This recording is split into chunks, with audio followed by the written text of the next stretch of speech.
कौन सा टॉपिक है sexual reproduction in flowering plants का जो हर एग्जाम में पूछा ही जाता है, चाहे वो मल्टीपल चॉइस क्वेश्चन हो, चाहे लॉन्ग या फिर कोई वैल्यू बेस्ड क्वेश्चन। कौन सा टॉपिक है? The answer is in front of you, female gametophyte of angiosperms. ये एक ऐसा टॉपिक है जिसको बच्चे बहुत ज्यादा मेहनत करते हैं रट्टे मारने के लिए, और ये टॉपिक हर तरह के एग्जाम में जो बायोलॉजी से रिलेटेड हो जरूर पूछा जाता है, चाहे कोई 1 मार्क क्वेश्चन में आ जाए, चाहे ये लॉन्ग एक्सप्लेनेटरी क्वेश्चन आ जाए। बोर्ड्स और कम्पिटिटिव एग्जाम्स दोनों के ही नजरिए से ये जो टॉपिक है बहुत इंपॉर्टेंट है, और हमारी आज की वीडियो में हम लोग इसी टॉपिक को डिस्कस करने वाले हैं। लेकिन उससे पहले मैं आपकी बायोलॉजी टीचर हरसिमरन कौर आपको बताना चाहूंगी कि हमारा जो चैनल है ऑपरेनिस्टिक, इसके सब्सक्राइबर्स जो हैं डेली ग्रो कर रहे हैं, ऑल थैंक्स टू यू। आप हमारी वीडियोस को जो प्यार दे रहे हैं उसकी वजह से, और हम चाहते हैं आप हमें ऐसे ही प्यार देते रहें और हमारी वीडियो को ज़्यादा से ज़्यादा शेयर करें। अगर आपको इस पूरी की पूरी वीडियो में एक पॉइंट भी यूजफुल लगे तो अपने दोस्त की भी हेल्प करें उसे शेयर करके, और हमारे चैनल ऑपरेनिस्टिक को सब्सक्राइब खुद भी करें और अपने दोस्तों से भी कहें। तो चलिए अब हम शुरू करते हैं हमारा आज का topic, female gametophyte in angiosperms. तो सबसे पहले ये स्ट्रक्चर है क्या? This is the structure, this is the final structure of meiosis in female gametophyte. Okay, ये जो स्ट्रक्चर है इसको बोला जाता है फीमेल गैमेटोफाइट या फिर एम्ब्रियो सैक। अब ये जो एम्ब्रियो सैक है ये है कहाँ पे? ये एम्बेड हुआ है न्यूसेलुलस में। The embryo sac is embedded in nucellus. What is nucellus? Nucellus is a nutritive tissue. Nucellus एक ऐसा टिश्यू है जो कि हमारे डेवलपिंग गैमेटोफाइट को न्यूट्रिशन प्रोवाइड करता है, और ये जो हमारा गैमेटोफाइट है कुछ इस तरह से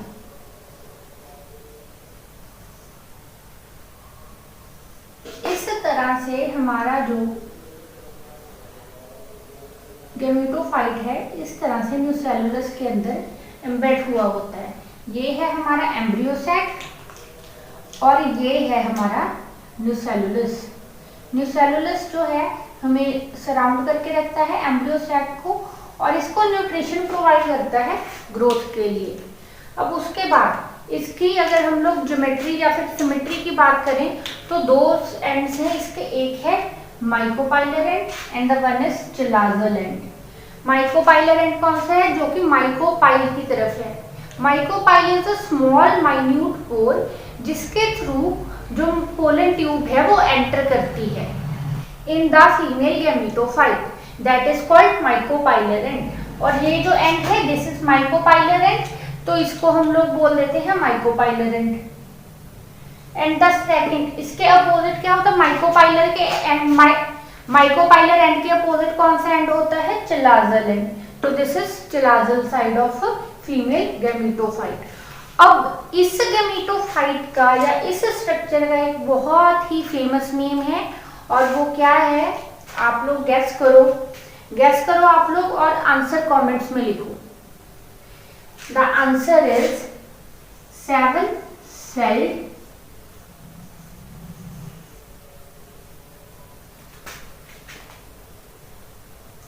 eight nuclei stage of female gametophyte. Why this is 7 cells and 8 nuclei stage? इसको ऐसा क्यों बोला जाता है कि ये 7 सेल और 8 न्यूक्लियाई स्टेज है? This is because it contains 7 cell and 8 nucleuses. तो अब देखिए कौन कौन से 7 सेल्स हैं। सबसे पहले दिस लार्जर सेल, ये जो पूरा का पूरा सेल है इसको बोलते हैं हम लोग central cell. Central cell, central cell के बाद माइकोपाइलर एंड। माइकोपाइलर एंड पे प्रेजेंट है 3 सेल्स। ओके, ये जो माइकोपाइलर एंड है इस पे कितने सेल प्रेजेंट है? 3 सेल। और वो 3 सेल कौन कौन से हैं? Synergids are 2 synergids and 1 oosphere. Okay, 2 synergids and 1 oosphere, ये जो तीनों सेल हैं ये मिलके क्या बनाते हैं, ये कौन से एंड पे प्रेजेंट है, these are present on micropylar end. और ये जो सेल हैं ये तीनों सेल मिलके क्या बनाते हैं, ये बनाते हैं एग अपरेटस।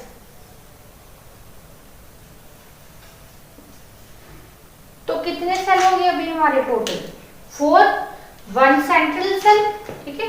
ये देखिए, एक हमारा सेंट्रल सेल हो गया और 2 हमारे सिनर्जिड्स हो गए और एक हो गया oosphere। टोटल कितने हो गए, 4 cell. And then we have these 3 antipodal cells at the chalazal end. तो अब ये जो सेल्स हैं ये चिलाजल एंड पे हैं और इनका नाम क्या है, एंटीपोडल। तो टोटल कितने सेल हो गए हमारे, सो टोटल सेल हो गए हैं 7, 1 2 3 4 5 6 7। तो हमारी जो कंडीशन है 7 सेल की फुलफिल्ड। अब अगर सेल 7 है तो 8 न्यूक्लियई कैसे आ गए, 8 न्यूक्लियई कैसे आए, 8 न्यूक्लियई इस तरह से बन गए कि जो हमारा सेंट्रल सेल है ना, सेंट्रल सेल में 2 न्यूक्लियस हैं। Central cell accommodates 2 nuclei which are known as polar nuclei। अब ऐसा स्ट्रक्चर बना कैसे, ये जो स्ट्रक्चर है फीमेल गैमेटोफाइट का, ये बना कैसे, कौन सी डिविजन हुई कि इस तरह का सेल बन गया। So this is the resultant cell of 1 meiosis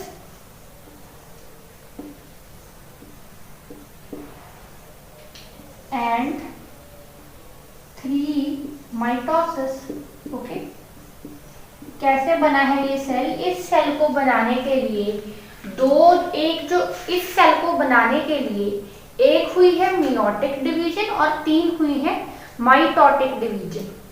और वो कैसे, सबसे पहले जो फंक्शनल मेगास्पोर था, इससे पहले का सेल, सबसे पहले जो फंक्शनल मेगास्पोर था उसमें हुई मियोसिस।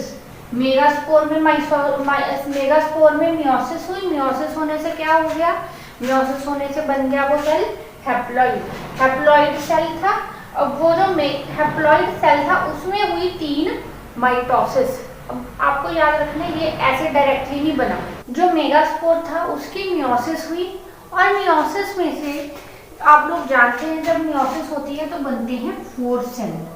लेकिन इस केस में क्या हुआ कि उन 4 सेल्स में से जो 3 थे वो डीजनरेट हो गए, 3 सेल डीजनरेट हो गए और जो एक था वो बन गया हमारा फीमेल गैमेटोफाइट।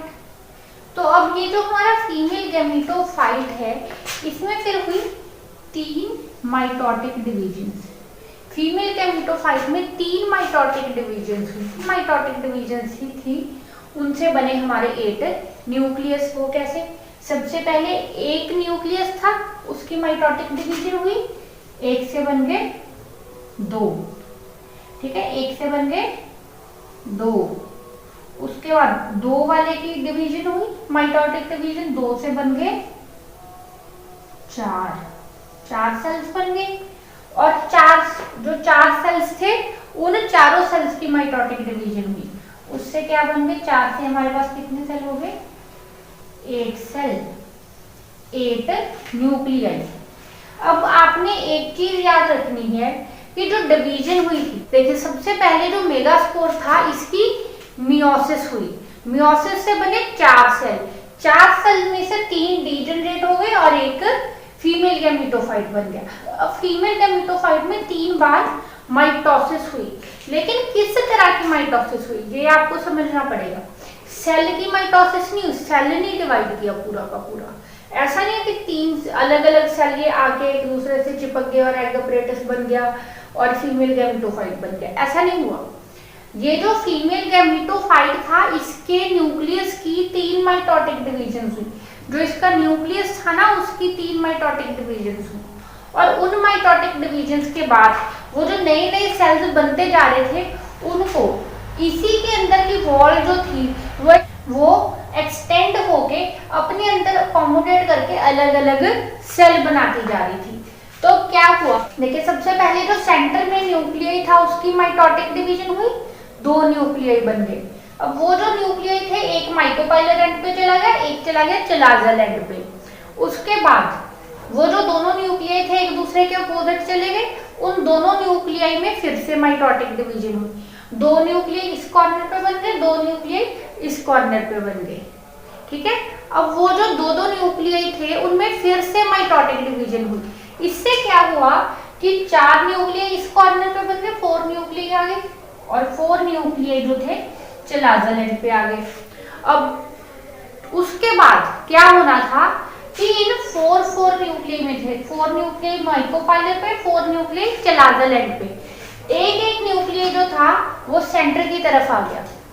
अब ये जो सेंटर की तरफ दोनों तरफ से न्यूक्लियस आए वो एक दूसरे से जुड़ गए, अटैच हो गए, अटैच होकर इन्होंने बना दिया पोलर न्यूक्लियस। अब पीछे 3 न्यूक्लियस माइटोपाइलर पे बच गए, 3 न्यूक्लियस चिलाजल पे बच गए, और चिलाजल एंड के 3 न्यूक्लियस ने बनाए एंटीपोडल सेल, और माइटोपाइलर के 3 न्यूक्लियस ने 2 बनाए सिनर्जिड्स और एक बनाया oosphere, 2 सिनर्जिड्स और एक oosphere। अब इसमें एक और स्ट्रक्चर है दैट इज फिलीफॉर्म अपरेटस। ये जो आपको छोटे छोटे फिंगर लाइक प्रोजेक्शंस दिख रहे हैं इसको बोला जाता है, ये वाले, इसको बोला जाता है फिलीफॉर्म अपरेटस। अब इस अपरेटस का काम क्या है, ये बड़ा खास स्ट्रक्चर है।